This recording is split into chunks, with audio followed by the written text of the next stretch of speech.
முதல்ல 25 இருக்குதாங்கிற கேள்விக்கு பார்க்கணும்ல. சாணக்கியாவுடைய இதில் சர்வேல நீங்கள் 20% காட்டினீங்கன்னு கேட்கலாம். நாம் வந்து பல முறை தெளிவாக சொல்லியிருக்கோம். அதிமுக லீடு எடுத்துருச்சு அப்படின்னா 2024 அதிமுக ஆட்சி நம்ம சொல்லலை.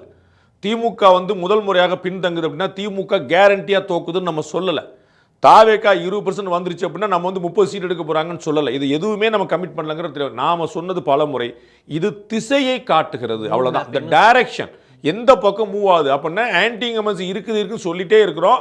இந்த பாருங்க, ஒரு 3% லீட் எடுத்தது மூலமாக ஏடிஎம்கே பிஜேபி முன்னாடி வரது மூலமாக அந்த ஆன்டி இன்கம்பன்சி எஸ்டாப்ளிஷ் ஆயிருக்கு. இவ்வளோதான் பாயிண்ட். தாவேக்கா வளர்கிறது நம்ம இன்னைக்கு வரைக்கும் மாற்றி சொல்லவே இல்லை.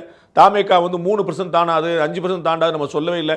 அப்போ 6லேருந்து 10 வரைக்கும் இருக்கும் நம்ம டே ஒன்லேயே சொன்னோம். அது கூட்டிகிட்டு இருக்குங்கிற நம்ம கண்கூடாக பார்க்குறோம். இப்போயும் நம்ம சொல்கிறோம், இந்த கூட்டத்துக்கு பிறகு சொன்னால் நம்ம மறுக்கலை, அவருடைய வாக்கள் கூட்டிகிட்டு இருக்கு. ஆனால் ஆட்சியை பிடிக்கிற அளவுக்கோ எதிர்க்கட்சி ஆகிற அளவுக்கோ இருக்குதான்னா இல்லை, நோ டவுட்.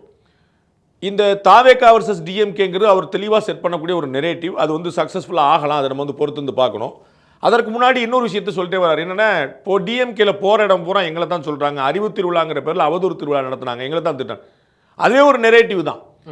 85% டிஎம்கே கூட்டங்களில் பாஜகவை தான் முதல்ல திட்டுவாங்க, மிச்சத்துக்கு தான் ஏடிஎம்கே திட்டுவாங்க. அது 85% முடிஞ்சது போக சில்லறைக்கு 15% வந்து இந்த பக்கம் திட்டுவாங்க. ஒரு தாவேக்கா, அது மறைமுகமாக நேரடியாக கூட சொல்ல மாட்டாங்க. ஆனால் இவர் என்ன பார்க்குறாரு, 85% என்னை திட்டுறாங்கிற மாதிரி ஒரு ப்ரொஜெக்ஷன் கொடுக்குறாரு. அது உண்மை இல்லை, which is not a fact. அவர்களுடைய திமுகவுடைய முதல் எதிர்ப்பு பாஜக மீது. ஏன்னா அவங்க தான் பயங்கர ஃபாஸ்டஸ்ட் குரோயிங் பார்ட்டி தமிழ்நாட்டில், அவங்க தான் வளர்ந்துட்டு வராங்க. அவங்களுக்கு வந்து இந்த எலெக்ஷன்லேயே வந்து பெரிய அளவில் வந்து ஒரு 3 டைம்ஸாவது வந்து சக்ஸஸ் ரேட் காட்டுவாங்க அப்படிங்கிற கண்கூடாக பார்க்குறோம்.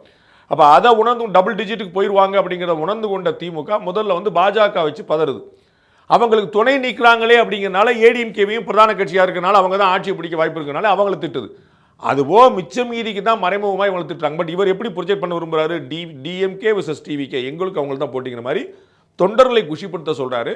களத்தில் இருக்கக்கூடிய எல்லாருக்குமே தெரியும், தாவேக்காக்கும் திமுகவுக்கும் நேரடி போட்டு இல்லை, 3வது இடத்தில் தான் அவர்கள் இருக்கிறார்கள். அதிமுகவுக்கும் திமுக தான் நேரடி போட்டிங்கிறது எல்லாருக்கும் தெரியும்.